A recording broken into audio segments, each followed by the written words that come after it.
14 তারিখের পর কোথায় পালাবে মোহাম্মদ ইউনূস? সালাউদ্দিন সাহেব ভার্সেস মোমিন মেহেদী। উত্তর দিন মোমিন মেহেদী, কেন শয়তান বলছেন বাংলাদেশের বাঙালিকে? কেন শয়তান বলছেন? কেন এই কাজ করছেন?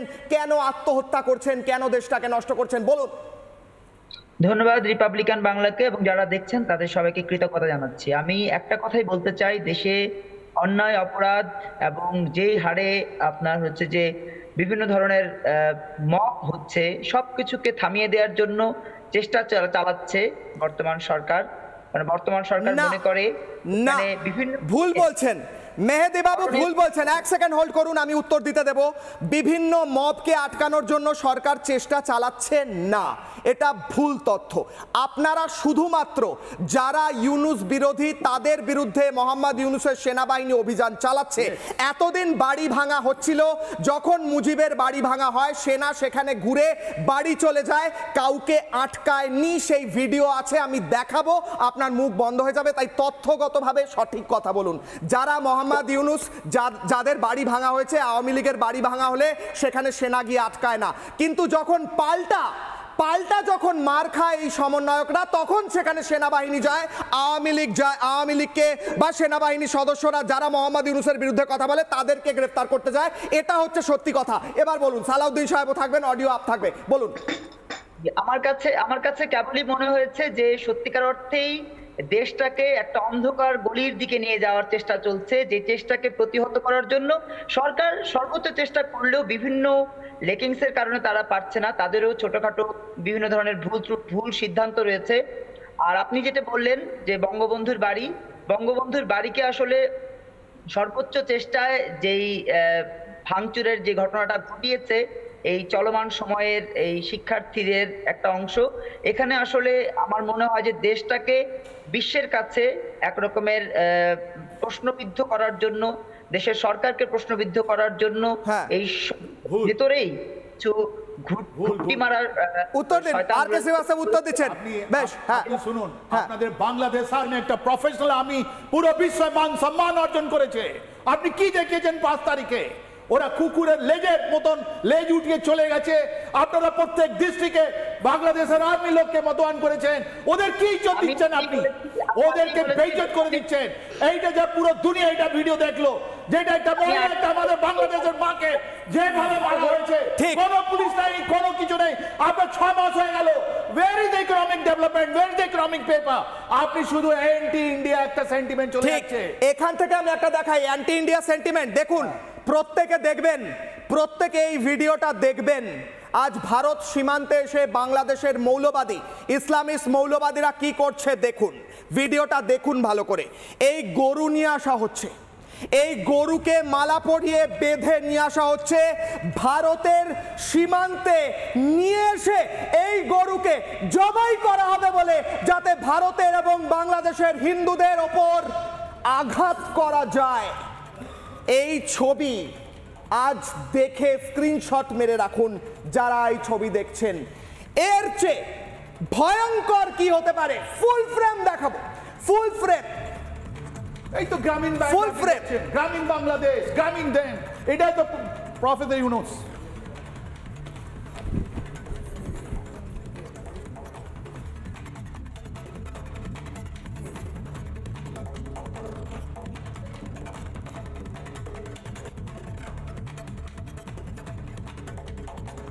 এই দেখুন না কি পড়ে আছে, গ্রামীণ বাংলাদেশ। এই তো প্রফেসর ইউনূসের সংগঠন, এরাই তো করছে এসব, এরাই এসব উস্কানি দিচ্ছে।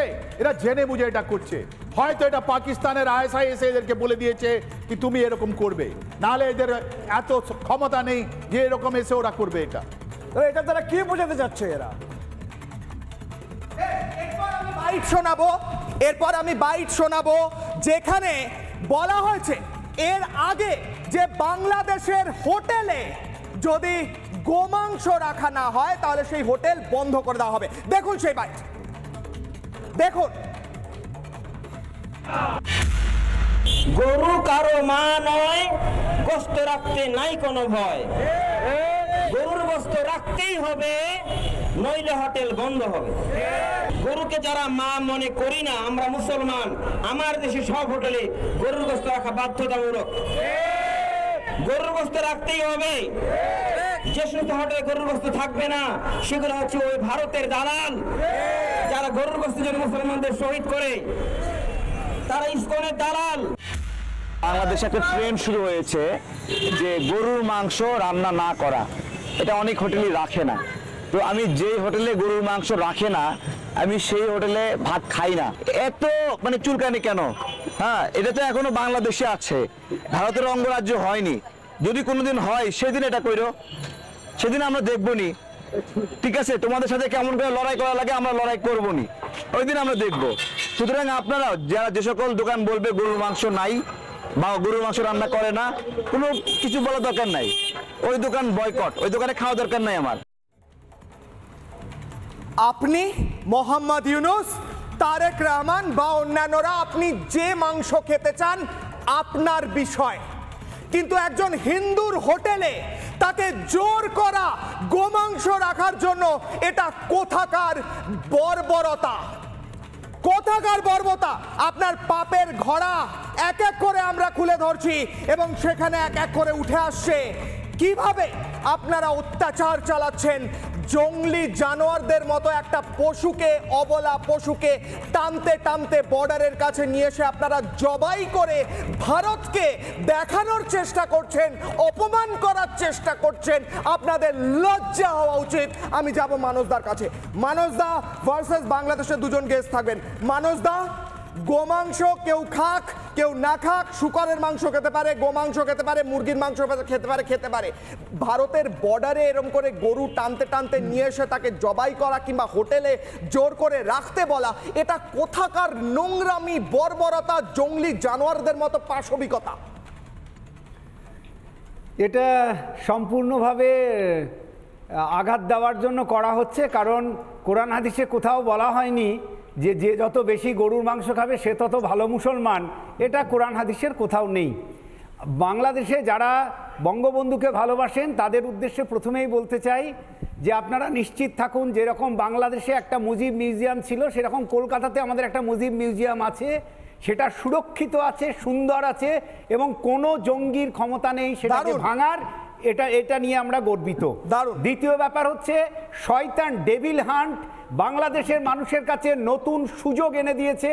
বাংলাদেশের মানুষের কাছে অনুরোধ করব এই সুযোগটাকে কাজে লাগান। কেন বলছি? শয়তান কাকে বলে সেটা কোরআন হাদিসে কি বলছে। শয়তান কনসেপ্টটা তো কোরআন থেকে এসেছে। সূরা বাকারার 34 নম্বর আয়াত, সূরা আরাফের 12 থেকে 15 নম্বর আয়াত। সেটা হচ্ছে যে শয়তান ইবলিস, সে প্রথমে ফেরেশতা ছিল, তাকে মনে হতো যে তিনি ফেরেশতা, পরবর্তীকালে তার অহংকারের জন্য সে শয়তানে পরিণত হয়। এই ক্যারেক্টারের সঙ্গে 100% মিলে যায় এখনকার ইউনূস, যাকে লোকে মনে করত ফেরেশতা, কিন্তু তিনি এখন সম্পূর্ণভাবে শয়তানে পরিণত হয়েছে। সুতরাং যারা কোরআন হাদিস ভালোবাসেন, যারা কোরআন হাদিস মানেন, তাদের চোখে এখন এই ইবলিস ওরফে ইউনূস এবং তার যারা অপদেষ্টা তাদেরকে হান্ট করা বাংলাদেশের মানুষের কর্তব্য এবং আশা করি বাংলাদেশের যারা প্রকৃত ইসলামপন্থী মানুষ তারা সেটা করে দেখাবেন। সালাউদ্দিন সাহেব জানেন, উনি সাংবাদিক হিসাবে, যে বাংলাদেশের সাংবাদিকদের উপরে এখন কি পরিমাণ অত্যাচার চলছে। সেখানে বিভিন্ন সংবাদপত্রের হাউসে গিয়ে গিয়ে এই অপদেষ্টারা গিয়ে লিস্ট ধরাচ্ছেন যে কে কাজ করতে পারবেন, কে কাজ করতে পারবেন না। বাংলাদেশের মানুষের আর নতুন করে জাহান্নামে যাওয়ার দরকার নেই, কারণ গোটা বাংলাদেশটাকে এরা জাহান্নামে পরিণত করেছে। বাংলাদেশ আমাদের প্রতিবেশী, আমরা চাই সেখানে সুস্থ সংস্কৃতি ফিরুক এবং এই ডেভিল হান্টকে যেটা তারা শুরু করেছে, বাংলাদেশের সুস্থ সংস্কৃতি সম্পন্ন মানুষ, সালাউদ্দিন স্যারের মতো যারা সাংবাদিক, মাসুদ কামাল, এরকম প্রচুর সাংবাদিক যাদের সঙ্গে আমাদের যোগাযোগ আছে, তারা এবার ডেভিল হান্ট করুন, প্রকৃত শয়তান কে সেটাকে খুঁজে বার করুন। আমি নরেন্দ্রনাথ মজুমদারের কাছে যাব। নরেন্দ্রনাথ মজুমদার, আপনি হলেন বিবেকানন্দ গবেষণা কেন্দ্র বাংলাদেশের সাধারণ সম্পাদক। বিবেকানন্দ কোথায় বলেছিলেন যে হোটেলে গোমাংস রাখতেই হবে, কিংবা কোথায় বলেছিলেন গরুকে টানতে টানতে নিয়ে এসে ভারতের বর্ডারে জবাই করে পলিটিক্যাল বার্তা দিতে হবে? আপনি কেন নিন্দা করছেন না বলুন? দাদা, তার আগে 10 সেকেন্ড সময় নেই। এই যে ইন্ডিয়া টুডের নিউজ যে মায়াবতী স্ট্যাচু ভ্যান্ডালাইজেশন লখনৌ, আপনি চ্যালেঞ্জ করছেন যে আপনাকে দেখালাম আমি বলে দিচ্ছি আপনাকে, আপনি আমাদের কে ইন্ডিয়া মায়াবতী? আপনি যদি আমাদের শিয়ালদা স্টেশনে আসেন, আমাদের যদি শিয়ালদা স্টেশনে আসেন, ওর সামনে আমরা বঙ্গবন্ধু আর মহাত্মা গান্ধী আমরা স্ট্যাচু লাগিয়েছি গত শিয়ালদার সামনে মুজিব রহমান এবং মহাত্মা গান্ধীর বড় বড় করে স্ট্যাচু লাগানো আছে। আপনার দেশে তো ভেঙে দেওয়া মানুষকে আমরা সম্মান দিই। আমার কথা হচ্ছে বিবেকানন্দ কোথায় বলেছিল যে গরুকে টানতে টানতে নিয়ে এসে জবাই করো? কোথায় বলেছিল বিবেকানন্দ? আপনি কেন নিন্দা করছেন না? নিন্দা করুন। আপনার নামটা ব্যবহার করছেন কেন? নামটা ব্যবহার করছেন বিবেকানন্দ? ডক্টর মোহাম্মদ ইউনূস রাজনৈতিক ব্যক্তি না, কি ডক্টর মোহাম্মদ ইউনূস? গরু টেনে এনে কেন জবাই করা হচ্ছে? আপনারা কি বলতে বলেন? কে বলছে উনি রাজনৈতিক লোক? আপনি পদত্যাগ করুন, আমরা দাবি করছি। আপনি এই নামের সঙ্গে জড়িত হওয়া ঠিক নয়। আপনি আমাদের সব কিছু বরবাদ করে আপনারা যে আমাদেরকে মানে নরেন্দ্রনাথ মজুমদার আপনাকে পদত্যাগ করতে বলছেন। কর্নেল শ্রীবাস্তব আপনি বিবেকানন্দের নামে পদত্যাগ করুন। আমাদের স্বামীজির নাম চোখে আনবেন না, ওটা আনবেন না আপনি। আমি সেদিন বলছি ভারতের 64 প্রধানমন্ত্রী নরেন্দ্র মোদী আর আপনি কথা আপনার কোনো শোনাবেন নাই। আপনি একটা পাকিস্তানি পাপেট। বমসং করেন সবসময় কেন? আপনার মেরুদণ্ড নাই, আপনি বলুন। আপনার পার্টিতে কত লোক মুক্তিযোদ্ধা আছে বলুন আপনি। একবারও বলতে বেশ। আর বাপ বলবেন না। নরেন্দ্রনাথ মজুমদার আপনি এই মোহাম্মদ ইউনূসের পাপের ঘোড়া আমার হাতে রয়েছে। আপনি এই পাপের ঘোড়াটা নিন এবং মাথায় ঢেলে নিন। আপনি এই পাপের ঘোড়াটা মাথায় ঢেলে নিন। আপনি এই পাপের ঘোড়া আমি তুলে ধরছি, আপনি মাথায় ঢেলে নিন। ঢেলে নিন আপনি। বাপ বলেন, আপনি বাপ বলেন, বন্ডামি করেন। পরের ছবি দেখাবো আমি দেখাবো একটা গার্লস কলেজে অনুষ্ঠান চলছিল, সেখানে মহিলাদের গানের সাংস্কৃতিক অনুষ্ঠান চলছিল। তারপর আমি আসবো মমিন মেহেন্দির কাছে আসবো এবং সালাউদ্দিন সাহেব। দেখুন একটা গার্লস কলেজে অনুষ্ঠান চলার সময়, সাংস্কৃতিক অনুষ্ঠান চলার সময় সমস্ত জায়গাটা জেহাদিরা, ইসলামিক জেহাদিরা এসে ভেঙে দিয়ে গিয়েছে। আমি এইটা দেখাবো, দেখিয়ে প্রশ্ন করব।